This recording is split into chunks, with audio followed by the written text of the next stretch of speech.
Loves here, and today we're going to be talking about transitions. So there are strong and weak transitions in music, and there's a couple laws and principles that transitions work on. So first, I have an example of a strong transition, or a relatively strong one, and a relatively weak one, and then some stuff in the middle. So I thought this would be a good track to show you. So transitions that are strong entail creative songwriting. They use sounds that you already have as the main component. They don't rely on some external sound.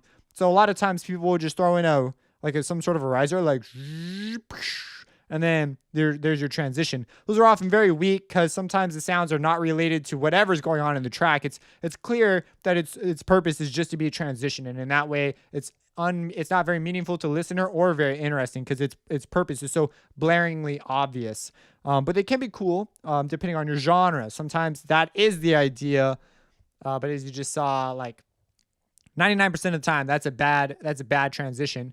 Other times, creative songwriting, so you use sounds that are already there, such as you change the harmony and the notes get higher and they're the same sounds, and you write in new rhythms and it gets a little very unexpected. Transitions should be like, whoa, what the heck just happened? But then they jump into a new mode, a new idea that's very expected. And so that makes a very powerful transition, one that doesn't rely on other elements. So here, this one relies on another element, so it's pretty weak. This one looks weak, but it's actually stronger than this one. This is a strong transition here, and this is a strong transition here. And I'll go ahead and play this for you. Actually, I'm just going to play for you the parts that are really concerning so we can talk about what's going on here. So this is the one that I think it works, but does it warrant a transition? Is it strong? Those are the questions I want you to be thinking about. So here we go.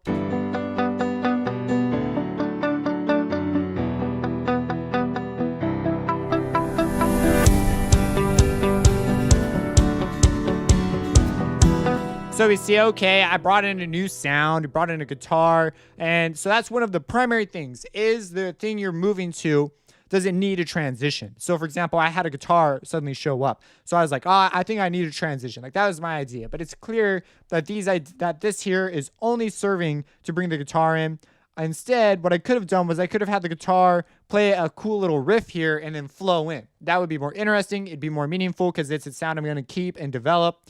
Things would just be all around better from this viewpoint. I chose this. You might be going, why'd you choose this? Well, when you're writing a song, these are sort of afterthoughts. So you go back and say, I could make this stronger. It doesn't necessarily occur to me right when I'm making the song. So as a result, I have this here instead. There's nothing wrong with that. Still sounds cool. But it's clear that this is a less meaningful sound. Its purpose is too obvious to the listener. They're definitely going to be expecting something, which is sort of what I was thinking. I was like, okay, well, I need to show them something new is going to happen. But you see, there's room for improvement here in that regard. Now, let's go over to a more powerful transition. So this transition right here, let's listen to this one.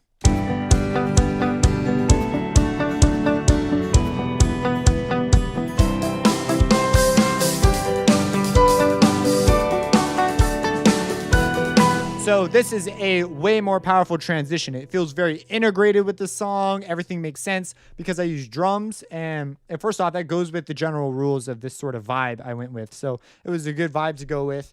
But I keep the drums and develop them. And so that's what makes that feel right there so interesting. It's like, whoa, I didn't expect that as an introduction to a new sound I'm going to use. And then I have a very powerful idea that I'm moving to. You can hear the piano begin to play the melody, bum, bum, bum, bum. And so it's like, oh, wow, this is like a very powerful, the notes change, they give indication, but not too much indication. They're unpredictable. And so when that happens, it sounds like a very integrated, meaningful transition. It's not, you notice here, I'm not relying on some arbitrary thing. That's very, very, very common that people tend to grab. Those are just, they're weaker for the most part, not always.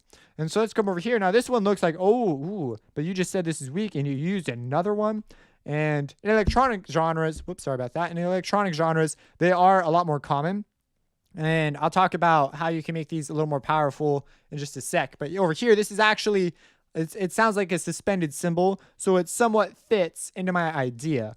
Now, when we're judging the strength of a transition, we see here I have a drum fill, which is a sound I'm already using. So that should work out pretty well. But what you can't see is this is also a key change. And so I thought, this definitely warrants some sort of a sound to cue the listener in. I could just go straight into it. That could be my transition. And I could also remove elements. That's also powerful. There's an example of that in here as well. But let me play it for you first, and then we'll talk a little bit about it.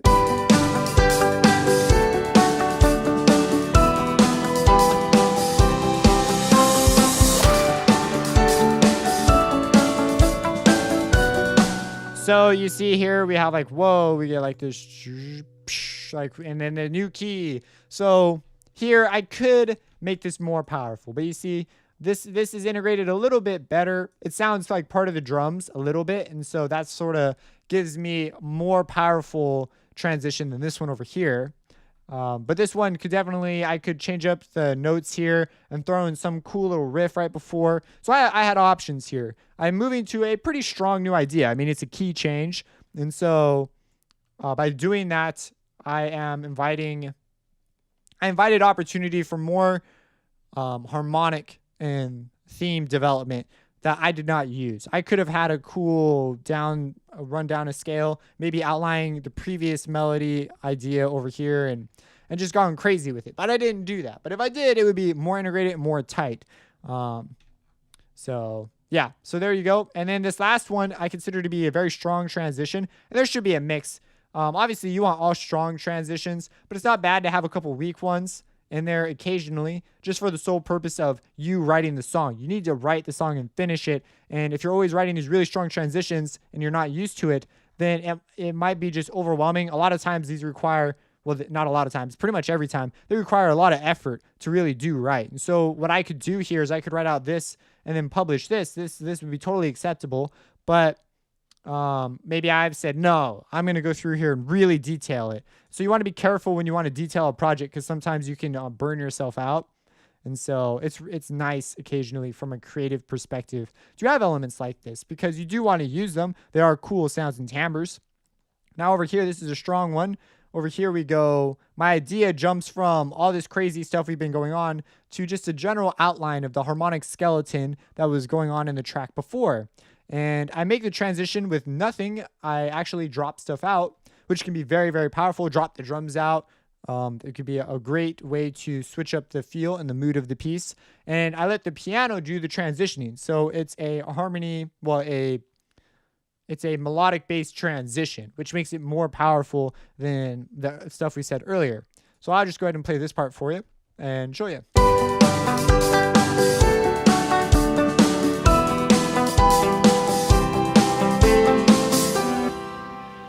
Oh, wow, that's weak. Okay, let me show you. Hopefully it'll load this time.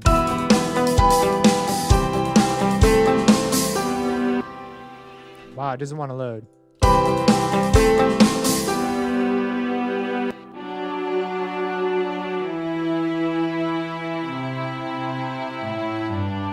But you get the idea. So it's like, wow, that's really nice. New sound. This is more of a textural move as well. And all of this is completely subjective. Now, let's talk about these things I've been calling weak and talk about when they're really strong. So, for example, a riser to a drop. A riser is basically this, except for it rises for a lot longer usually. And it's such an iconic idea that it's got a name. It's called the riser. It's the transition to the drop. And so in that case, it's a very, very powerful move. I'm talking about cases where it doesn't make sense for compositions of this nature that are moving forward through melodic ideas. But in a drop, they're based on some of these ideas. Like things swell up and then blow up, essentially. It's called the drop. And so in that case, very powerful idea. Another thing you can do here to make these, because even in those genres, they're often overused and they do serve no other purpose. And so they're still very weak from a meaning.